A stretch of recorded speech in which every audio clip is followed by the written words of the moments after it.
नमस्कार साथियों, स्वागत है आप सभी का स्टडी फॉर सिविल सर्विसेज में।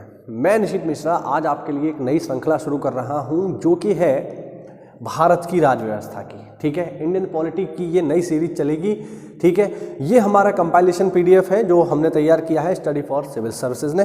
ठीक, और ये जो हमारा पूरा का पूरा टॉपिक रहेगा ये 2023 की जितनी भी परीक्षाएं हैं, चाहे वो पीसीएस का एग्ज़ाम हो, चाहे आरओ का एग्ज़ाम हो या फिर एग्ज़ाम हो बीईओ का, इन सभी के लिए समान रूप से उपयोगी है। और देखिए, ना केवल जो है लोक सेवा आयोग, इसके अलावा जो वनडे एग्ज़ाम है उनके लिए भी इसमें काफ़ी सारी काम की चीज़ें आपको मिल जाएंगी। तो आप किसी भी एग्ज़ाम की तैयारी कर रहे हैं उसके लिए ये उपयोगी रहने वाला है। ठीक है, तो ये है, आज हम इस टॉपिक को शुरू करेंगे। ठीक, और अगर आप देखिए इस पीडीएफ को प्राप्त करना चाहते हैं, यदि आप ये हमसे लेना चाहते हैं तो दिए गए नंबर पर कॉल करके आप हमारे पेड ग्रुप के माध्यम से हमसे जुड़ सकते हैं और इस पीडीएफ को प्राप्त कर सकते हैं। ठीक है, ये पूरे के पूरे टॉपिक रहेंगे साथियों जो आज मैं आपसे डिस्कस करूँगा।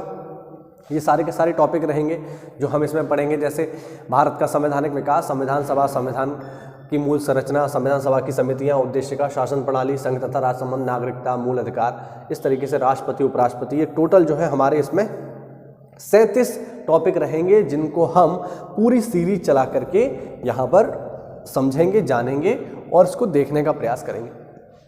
आज की ये जो क्लास है साथियों, इस क्लास में मैं आपको सामान्य चर्चा करूंगा भारतीय संविधान के बारे में कि संविधान क्या है, किस तरीके से कार्य करता है, इसकी प्रमुख विशेषताएं क्या हैं, या संविधान को हम किस तरीके से समझ सकते हैं। तो चलिए बोर्ड पर आ जाते हैं। ठीक है साथियों, अगर हम बात करें संविधान की, चलिए अगर हम बात करें संविधान की,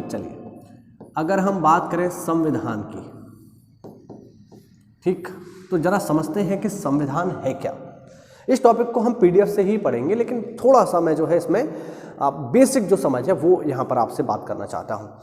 अगर हम बात करें संविधान की कि संविधान है क्या, देखिए साथियों, अगर हम संविधान को समझने की बात करें तो संविधान को आप बिल्कुल इस तरीके से समझिए कि ये जो संविधान है या ये जो पुस्तक है संविधान जिसे हम नाम दे रहे हैं, ये एक ऐसा दस्तावेज है जिससे हमारा देश संचालित होता है। कोई आपसे पूछे संविधान क्या है, तो संविधान का अर्थ है साथियों एक ऐसा विधान। ठीक है, संविधान का अर्थ क्या है? एक ऐसा विधान जिससे हमारा देश संचालित होता है। एक ऐसा विधान जिससे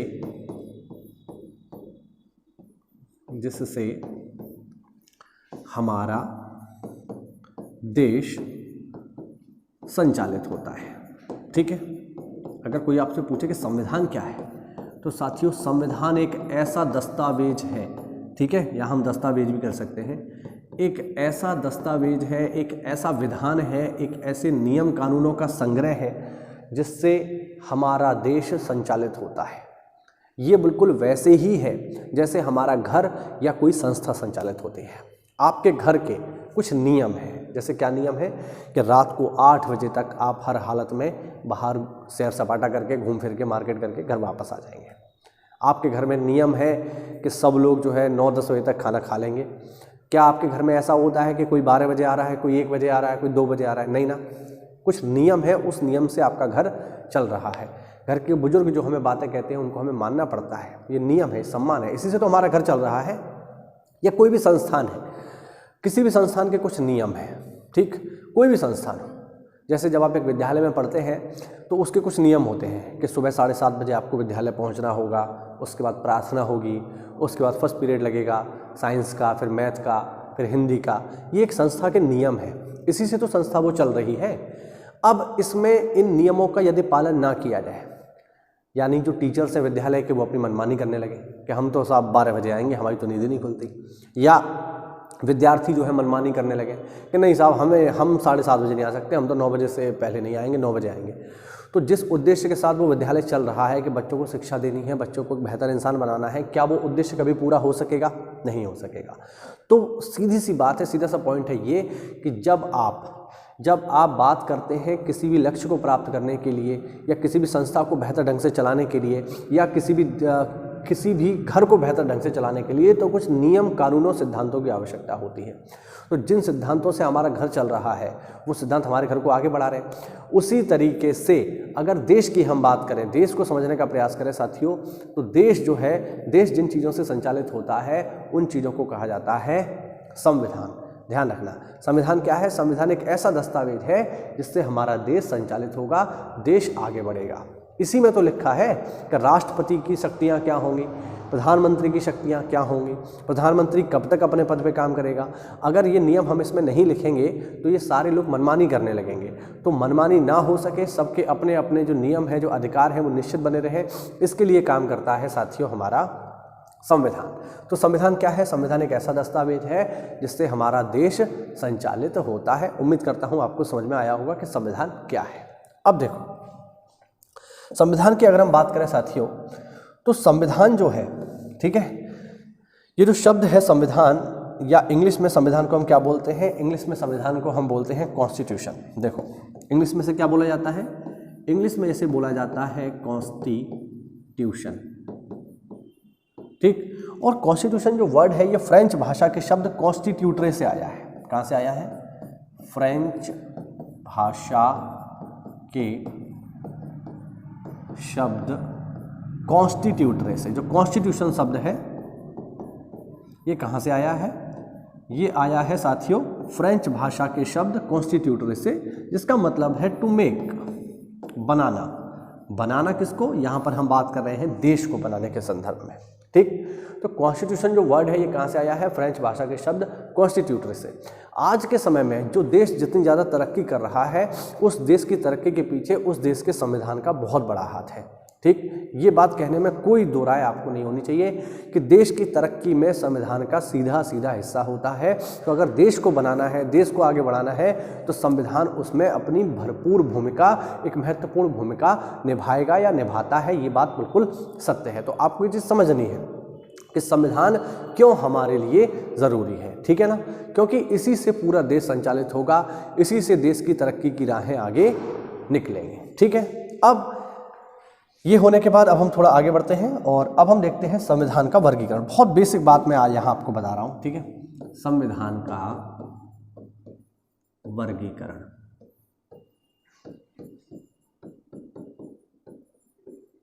ठीक है, ये बहुत बेसिक है, ठीक। मैं ये मान के चल रहा हूँ कि आप संविधान पहली बार पढ़ रहे हो, ठीक है।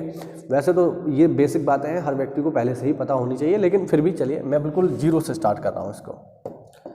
अगर हम वर्गीकरण की बात करें साथियों, तो संविधानों को, दुनिया भर के जितने भी संविधान हैं, इनको हम दो हिस्सों में एक तरीके से बांट सकते हैं। पहले होते हैं साथियों लेखन के आधार पर,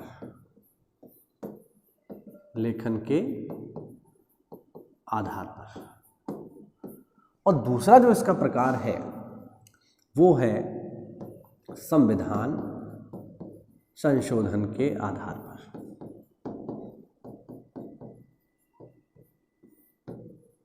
ठीक, तो संविधान को दो हिस्सों में बांटा जा सकता है, ठीक, लेखन के आधार पर और संविधान संशोधन के आधार पर। लेखन के आधार पर भी संविधान को दो हिस्सों में बांटा गया है, लिखित संविधान, लिखित संविधान,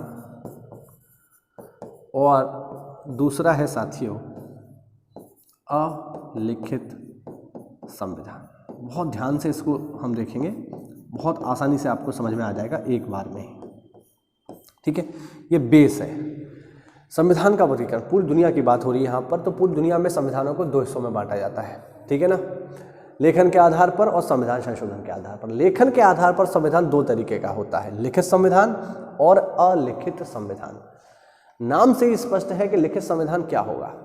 लिखित संविधान साथियों एक ऐसा संविधान होगा, या लिखित संविधान की यदि हम बात करें कि लिखित संविधान क्या होगा, तो लिखित संविधान साथियों एक ऐसा संविधान होगा जिसकी प्रत्येक चीज लिखित रूप में मौजूद है, यानी इसकी हर चीज लिखित रूप में मौजूद है, उपलब्ध है। आप इस संविधान को छू सकते हो, पढ़ सकते हो, किताब के रूप में संग्रहित कर सकते हो। लिखित संविधान की हर चीज लिपिबद्ध कर दी गई है, इसको बाकायदा एक एक पॉइंट इसका लिख दिया गया है, इसीलिए इसको हम कहते हैं लिखित संविधान। उदाहरण अगर हम देखें तो मैं यहाँ आपको 2 उदाहरण बताना चाहूँगा जो काफ़ी महत्वपूर्ण है। पहला उदाहरण यहाँ मैं आपको बताना चाहूँगा, लिखित संविधानों की हम बात कर रहे हैं यहाँ पर। देखिए, लिखित संविधान में पहला उदाहरण है अमेरिका का। अमेरिका, ठीक है, अमेरिका का संविधान, ये मैंने उदाहरण इसलिए लिखा है क्योंकि अमेरिका का संविधान दुनिया में सबसे छोटा लिखित संविधान है। ध्यान रखना, ठीक, दुनिया का सबसे छोटा लिखित संविधान है अमेरिका का, ठीक। और दूसरा मैं यहां पे उदाहरण लेना चाहूंगा भारत का। क्यों? क्योंकि भारत का संविधान दुनिया का सबसे बड़ा लिखित संविधान है, सबसे बड़ा लिखित संविधान। तो दोनों ही लिखित संविधान के उदाहरण है, लेकिन एक सबसे छोटा है और एक सबसे बड़ा है। अमेरिका के संविधान में साथियों केवल 7 आर्टिकल हैं, केवल 7 अनुच्छेद हैं। और भारत की यदि बात की जाए तो भारत का संविधान तो दुनिया का सबसे बड़ा लिखित संविधान है और भारत के संविधान में 395 तो मूल अनुच्छेद ही हैं जिन पर समय समय में संशोधन होता रहता है। इन 395 मूल अनुच्छेदों के बहुत सारे भाग हैं, जैसे आप देखेंगे 19, 19A, 19B, 19C, 19D, 21 देखते हैं, 21 और 21A। तो अगर आप इस तरीके से एक एक करके काउंट कर लोगे तो इनकी संख्या 450 से भी ज़्यादा हो जाएगी, ठीक है। तो 450 से भी ज़्यादा हो जाएगी, तो इसको लेकर के हम कह सकते हैं कि भारत का संविधान दुनिया का सबसे बड़ा लिखित संविधान है। दुनिया का सबसे बड़ा लिखित संविधान कहाँ का है साथियों? भारत का है, जिसमें 395 अनुच्छेद हैं। और अगर हम संख्या की दृष्टि से देखेंगे तो संख्या की दृष्टि से ये जो संख्या है 400 से भी ज़्यादा पहुँच जाती है, ठीक है। बात समझ रहे हैं? तो ये है लेखन के आधार पर, जिसमें संविधान का प्रत्येक हिस्सा लिख दिया गया है, ठीक है। वैसे ज़्यादातर देखा जाए तो दुनिया में 90% देशों के संविधान, या हम कहें बहुत ज़्यादा संख्या में देशों के संविधान लिखित ही हैं। आज के समय में ज़्यादातर देशों के संविधान कैसे हैं? लिखित रूप में मौजूद हैं, ठीक है। लेकिन ये 2 काफ़ी फेमस है क्योंकि ये दुनिया का सबसे छोटा लिखित संविधान है और ये दुनिया का सबसे बड़ा लिखित संविधान है। दूसरा जो इसका विभाजन किया गया है साथियों, वो है आपका संशोधन के आधार पर। तो संशोधन के आधार पर जो है फिर से इसको जो है 2 हिस्सों में बांटा गया है, ठीक है। पहला होता है, अच्छा उससे पहले हमारा एक पॉइंट और रह गया, ये वाला, हाँ इसको तो देख लीजिए, उसको बाद में देखेंगे। पहले हमारा रह गया यहाँ पर अलिखित संविधान, इसको भी देखना जरूरी है, ये हमारा रह गया। अलिखित संविधान की यदि बात की जाए साथियों तो अलिखित संविधान क्या है? तो अलिखित जो संविधान है साथियों, ये एक ऐसा संविधान है जो पूर्णतः लिखित रूप में मौजूद नहीं है, जो पूर्णतः लिखित रूप में ना हो, यानी इसके ज़्यादातर हिस्से जो है वो लिखित रूप में मौजूद नहीं है, कुछ ही हिस्से जो है लिखे गए हैं। ऐसा नहीं कि पूरा का पूरा जो है लिखा नहीं गया है, केवल कुछ हिस्सा जो बहुत महत्वपूर्ण है वो हमने लिखा है, अदरवाइज बाकी का संविधान जो है वो लिखित रूप में मौजूद नहीं है। फिर सवाल उठता है कि ये काम कैसे कर रहा है? आज के समय में जब हमारा संविधान पूरी तरह से लिखा गया है, पूरी तरह से लिख दिया गया है, दुनिया का सबसे बड़ा संविधान है, इतने सारे नियम कानून हैं हमारे यहाँ पर, IPC है, CRPC है, सब लिखित रूप में है, तब तो लोग उसको फॉलो नहीं करते। भाई सबको पता है ये बात, IPC में लिखी हुई है ना, जो मोटर एक्ट है हमारा उसमें साफ साफ लिखा हुआ है कि बिना हेलमेट के आप अगर बाइक चलाओगे जेल जाओगे, सबको पता है, या आप पर जुर्माना लगेगा, फाइन लगेगा।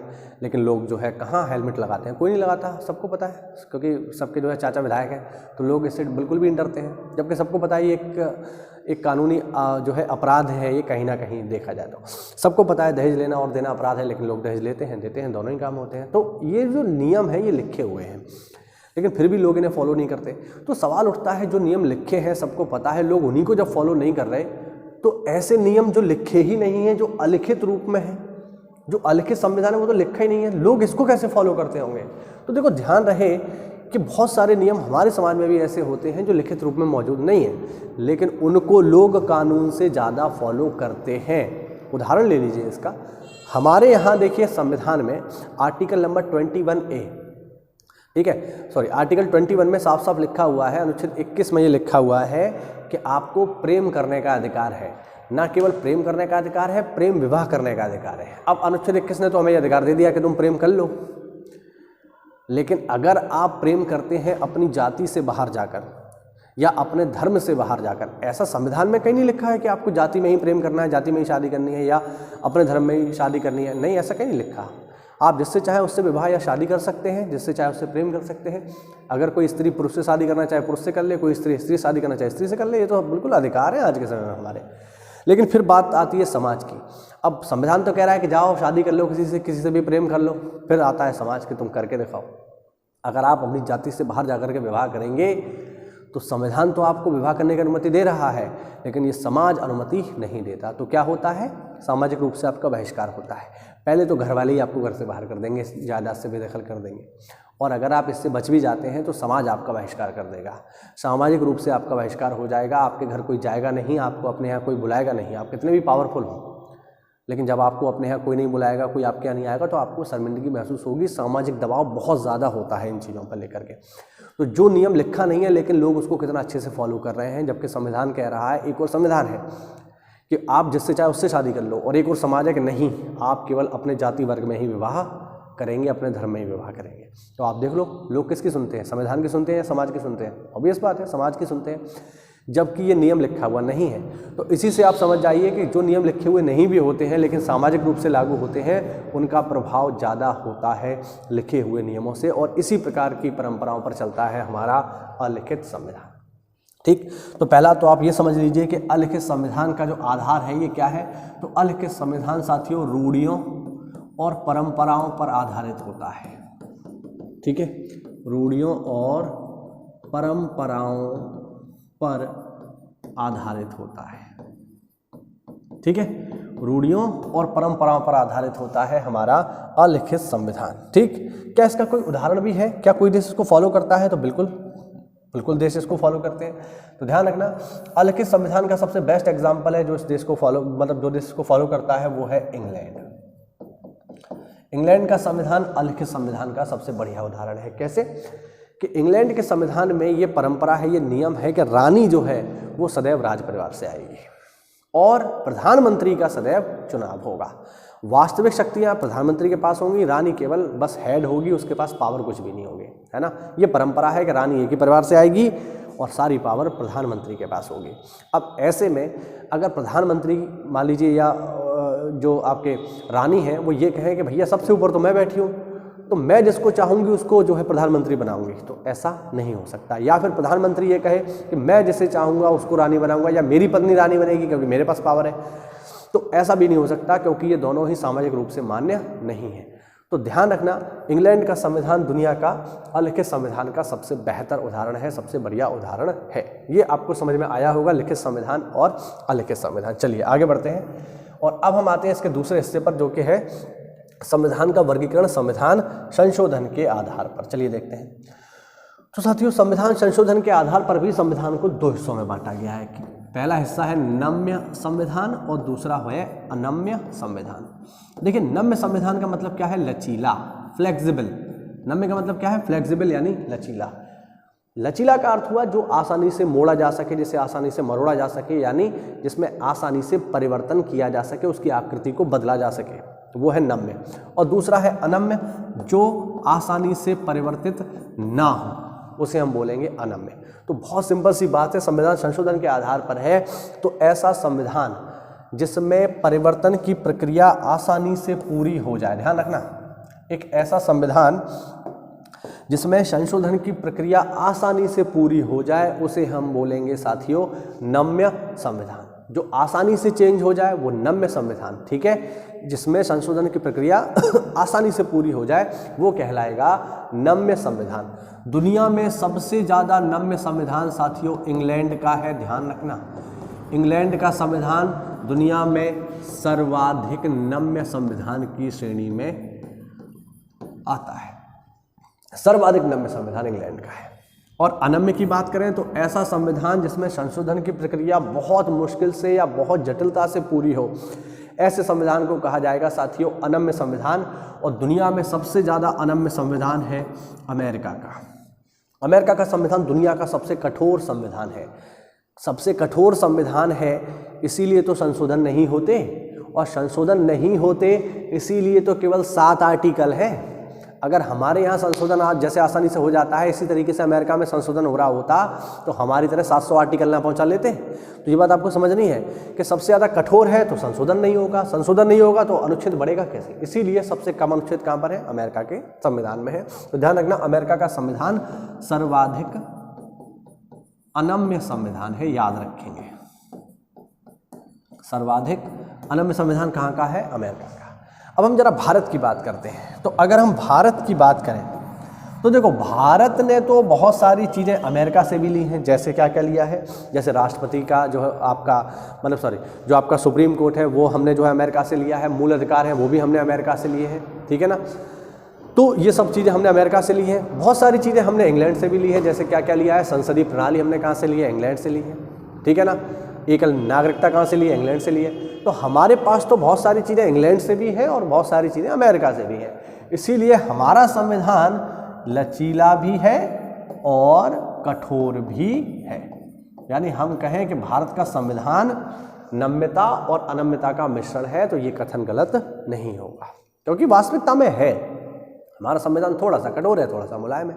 तो वही चीज़ है यहाँ पर, ठीक है। तो भारत का संविधान नम्य भी है और अनम्य भी है, ठीक है। ये मैंने आज आपको बहुत ही बेसिक चीज़ें यहाँ पर बताई, बहुत ही बेसिक, बिल्कुल ऐसी चीज़ें जो उस विद्यार्थी के लिए जिसने संविधान बिल्कुल नहीं पढ़ा है उसको समझाने के लिए, ठीक है। तो हमने सबसे पहले देखा संविधान क्या है, तो हमने देखा संविधान क्या है।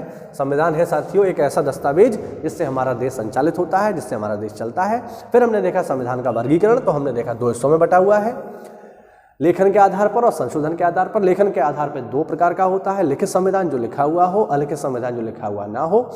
अमेरिका का संविधान दुनिया का सबसे छोटा लिखित संविधान है, भारत का संविधान दुनिया का सबसे बड़ा लिखित संविधान है। अलिखित संविधान जो लिखा हुआ नहीं होता है, पेपर में पूछा जाता है ये किस पर आधारित होता है, तो अलिखित संविधान रूढ़ियों और परंपराओं पर आधारित होता है। इसका बेस्ट एग्जाम्पल है हमारे पास इंग्लैंड। फिर आता है संविधान संशोधन के आधार पर, तो 2 हिस्सों में बटा हुआ है, नम्य संविधान, अनम्य संविधान। जिसमें आसानी से संशोधन हो जाए वो नम्य, जिसमें आसानी से संशोधन ना हो वो अनम्य। इंग्लैंड का संविधान दुनिया का सबसे ज़्यादा नम्य संविधान है, अमेरिका का संविधान दुनिया का सबसे ज़्यादा अनम्य संविधान है, और भारत का संविधान थोड़ा सा मुलायम है और थोड़ा सा कठोर है। ये बहुत छोटी सी हमारी क्लास रही जिसमें आज हमने ये जाना, ठीक है। बहुत बेसिक से मैंने आपको इसको समझाने का प्रयास किया है।